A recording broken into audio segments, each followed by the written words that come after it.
Здравствуйте, дорогие друзья!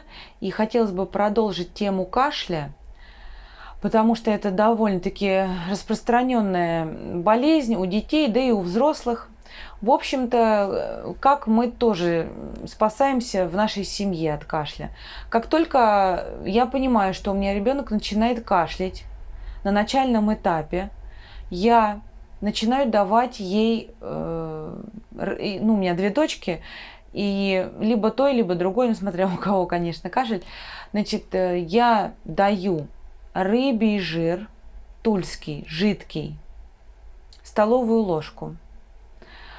Значит, на ночь, когда она ложится спать, капаю пиносол и ингалипт, а перед этим я делаю горячую ванну, туда высыпаю пачку соды и могу еще влить, может быть, какого-то эвкалиптового масла или пихтового накапать, то есть чтобы был запах вот такой. И если вы вот все это сделаете на начальном этапе, то ребеночек у вас дальше не начнет болеть кашлем.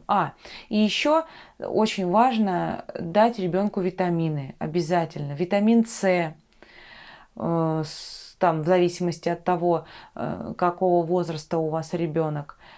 Вот. И комплексные витамины тоже, пожалуйста. Вот мы берем мультитапс, например.